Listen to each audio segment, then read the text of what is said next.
specifically the new SAT, but always want to put it in context of everything that matters when you're thinking about applications to college. So first, standardized test. So we're going to cover off a little bit on first the SAT versus the ACT. So if you think back, 20 years ago, and then all the time before then, pretty much everyone in the Northeast took the SAT. So like every college took the SAT, and the ACT was really a regionalized exam in the Midwest or South. I grew up in Kentucky, so everyone there took the ACT. I was one of the few who took both the SAT and the ACT. But for a long time, depending on where you were, was depending on what test you took. That really changed over the last 20 years, and specifically about 8 years ago, when every school in the country takes both the SAT and the ACT. So now there's a real choice: should I take the SAT? Should I take the ACT? And what you'll see a little bit with this redesign of the SAT that happened in March is that the SAT became a lot more like the ACT. But just to cover off on the differences between the two. So the SAT doesn't have a science section. The ACT does. The thing about that is you don't have to know any science to do well on the ACT science section. You have to be able to have reading comprehension skills and be able to interpret graphs and charts. But for students who are intimidated by the science and the scientific words, it's part of the choice of why you choose the SAT versus the ACT. Both of them have optional essays now. That's one of the newer differences on the SAT. The optional essay on the SAT asks you to evaluate an argument, while the one on the ACT asks you to come up with an argument and support it. So not that different, but a difference between the two. The SAT and ACT math happens to be pretty different. That's one of the bigger differences in them now. The SAT math has a fill-in-the-blank problem section and problems where a calculator is not allowed, as opposed to the ACT, where a calculator is allowed on all the math problems. Overall, the ACT math is slightly easier than the SAT math, partly because of that, and partly because of the types of questions and the level of math that they're testing. Yeah. What's the level of math that's covered in both the new SAT now and ACT? Is it Algebra 2? Is it pre-calc? What level? Yeah. So for the ACT, it's getting into Algebra 2. It's kind of where it tops out. There's a bit of trig in there, not a tremendous amount. Certainly geometry's in it. On the SAT, there's really what most students will learn in pre-calc up to that level on there. A handful of questions at that top level, but there are a handful of them on there. And then one other big difference between them is the SAT is far less time intensive as in comparison to the ACT. So the ACT is by and large easier questions, but more questions, right? So with that time pressure on it. So as we discussed, the SAT has been redesigned. So there's essentially been 4 redesigns of the SAT over the last 30 years. So there's the original SAT exam that was really meant to be an IQ exam, right? To see how bright you were, essentially. They changed that beginning about mid-90s. They changed that to try to approximate whether you'd be able to do college work or not, right? So how would you perform in college? That changed again where they made it slightly easier towards the late 90s, right? Because they thought it was a little bit too hard. The stratification at the top was a little bit too much. And then that changed again roughly in the 2000s where they made it the 2,400 point exam, which most of the students up until this past year would be familiar with, where they were considering reading, writing, and also the math section. This past March, so March 2016, they changed it back to a 1,600 point exam, where it's more that traditional math and verbal. And they made a bunch of other changes, which we'll talk about during this time, but made it at 1,600 points again with an optional essay, which doesn't affect your 1,600 point score. And the verbal section looks a lot like the verbal section that we remember, where it combines the reading comprehension and English and writing. One of the big differences, especially for parents in the room and from when I took the test, is there aren't analogies anymore. I remember it was like analogies being a big part in remembering how these words compare and learning all this vocabulary that you literally forget the second you step out of the test. That doesn't exist on the SAT anymore. So one other thing that the SAT did, which I think has confused parents a little bit when it's been released, is they now have other scores on there. So parents always ask, well, what do these scores mean? Are they important? So the score that really matters still is your 1,600, right? So what did you get in verbal? What did you get in math? That's what colleges are looking at primarily right now. But there's sub-scores and cross-test scores that you'll see as well. And this is really we'll talk about the ACT scoring a little bit later, but this is really to mirror what the ACT did, right? So there's sub-scores that are telling you how you're doing in different areas, so heart of algebra, problem solving, and data analysis. There's a few on math, and there's a few on the verbal part. And each of these are out of 15 points. The thing that's useful on these is if you're taking a test early, so if you're taking a test early in your junior year, and you still have time to take another one, this is a really good indicator of what you're doing well on and what you're doing poorly on, and where you should focus your time in terms of studying in regards to content, right? So if you do really poorly in heart of algebra, you probably have some content weakness in algebra, and should spend some time either tutoring or learning on your own, studying that. And then the other thing is cross-test scores.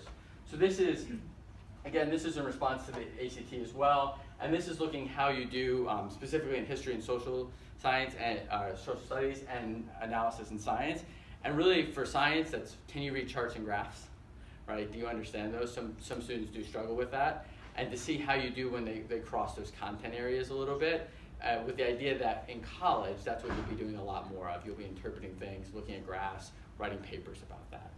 So the sub-scores are not important to colleges as they're evaluating students? That's right. So as of right now, colleges aren't looking at those. What they're still looking at is what did you get out of the 1600 on the SAT? What's your verbal and math breakdown? So mostly helpful for students themselves to see where there's most room for improvement. That's right.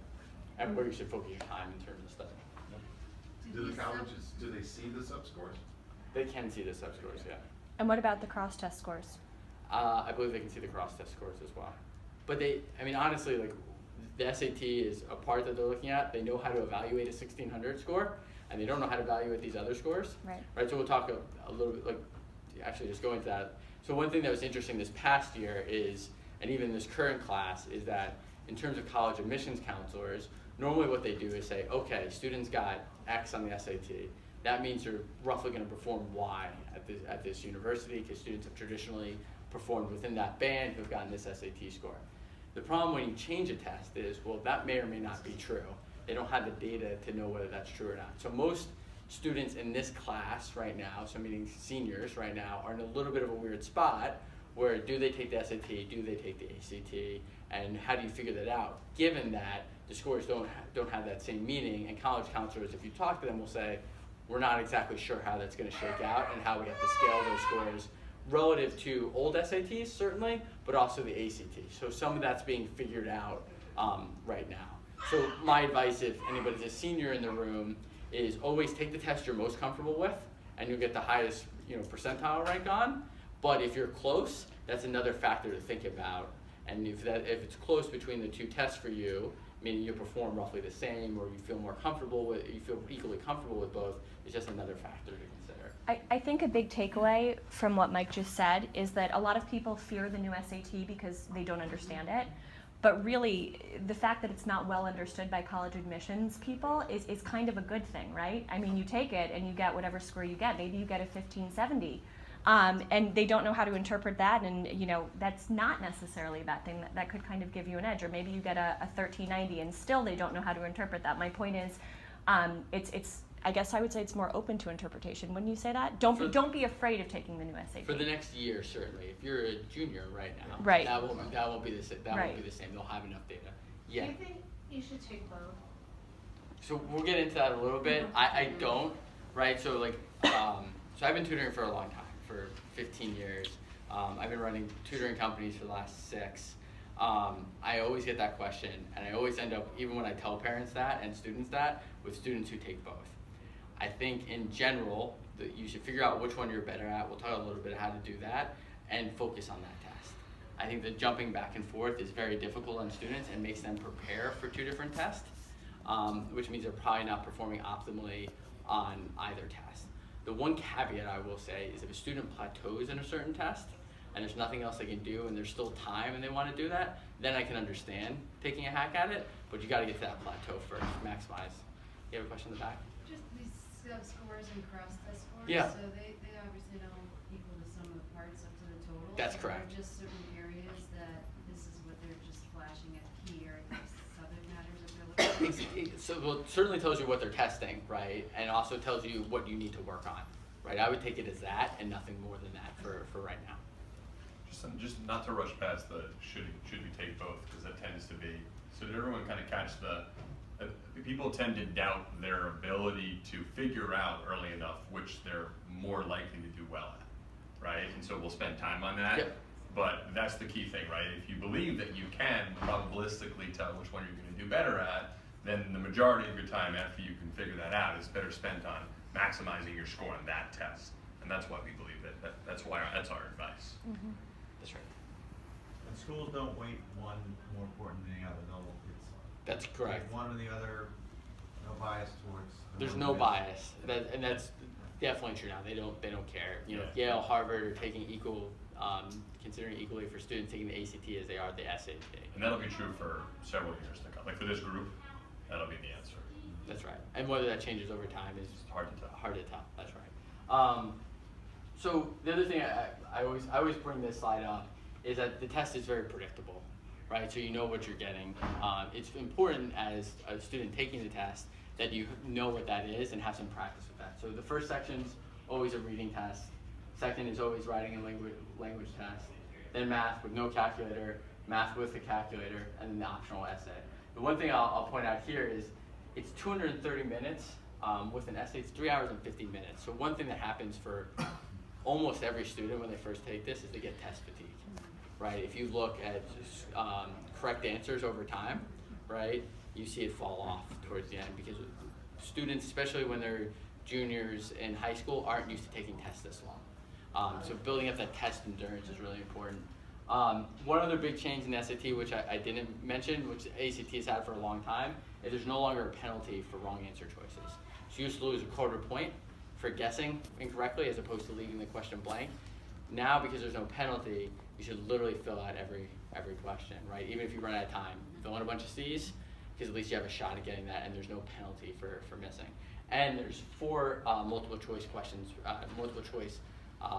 choices per question now. The ACT is a little bit different now. We'll talk about that. Sometimes there's 5. So you have a decent chance. You have a 25% chance of getting the right answer if you guess, obviously. Okay, so why the redesign? So like, why would they do this? So there's a couple reasons that they would do this. One is the SAT is ultimately supposed to judge college readiness, right? To see if you're ready to perform college work. And the reality was when with the test, what would be a satisfactory score on the SAT, that lots of those kids were still taking remedial classes, right? So people at the university are like, well, what does this actually tell us then? So the SAT wanted to redesign the exam to make it more of a barometer for that. So they did that. So they changed the old SAT, which included obscure passages, right? Like these ridiculous passages that they write. They changed all the reading to things that you can Google. They're all things out there in the world. They might not be things you want to read, but they do exist out there. Change out the relevant vocabulary, which I alluded to before, the analogies that no one used ever. Inapplicable mathematics, that means more like they're trying to make them scenarios that will actually equate to what you're doing in college or in a science class, where it's something that you'll actually see in real life. And poorly focused English testing. Now, they're trying to have the new SAT where it's more focused on that. Whether that's actually the case or not, we'll figure out over the next 5 or 6 years. The other reality of why they changed the test is ultimately the SAT, which is run by the College Board in New York, is a business. And they lost a lot of market share to the ACT. If you look over the last 15 years, the market share that the ACT has been able to capture, as opposed to the SAT, is massive. And the SAT responded by saying, oh, that's interesting, let's make our test more like the ACT. Right, so that's really why you see the movement. Now there's other things to justify that, but ultimately it's a First they business tried to decision. move further away, Right. and the ACT gained even more ground. It was like oil on the fire. And colleges said, look, this is more and more indicative of how students are going to perform and more marginally valuable above and beyond the SATs. And so they had to do a full circle turn. Which for those of us that took the SATs in the Northeast is actually, like, this is not a lot relevant, but I just personally find it fascinating how much they've fumbled their market share over the last 15 years. It's a great business that kind of cannibalized itself, and now Yes, it's and the recovering. ACT always had been known for a while, once people started taking the SAT or ACT, as the one that was more relevant to the high school work that you were doing, Right. and then theoretically more relevant to the college work. So students thought, hey, if I'm not a great standardized test taker, I'll take the ACT. That was kind of the conception that was out there. So that's the redesign in the SAT. Does anybody have any questions about that before I move on to the ACT? Cool. So the ACT, even though the tests are pretty similar now in terms of how they're structured and content, is at a 36 points. There's 4 sections on an ACT: the English, mathematics, reading, science, and then a writing score. There's the optional essay. But the score that you get, your composite score, is your average of your English, mathematics, reading, and science section scores. There's sub-scores, just like we saw before. You'll see that the categories are a little bit different. Usage, mechanics, rhetorical skills. You'll see that the math is a little bit different. This is where you can see how the math in the ACT is a little bit easier, a little bit lower grade level than the math in the SAT. Comes across pretty clearly here. And then there's a reading score as well. And then they have what's essentially their cross-test scores, right? So English, language arts, average of English reading and writing, and then your STEM, your average of math and science. You're trying to combine those things as well. Just like in the SAT, schools really care about what your composite score is and what you got in those 4 different sections. All the other stuff matters a lot.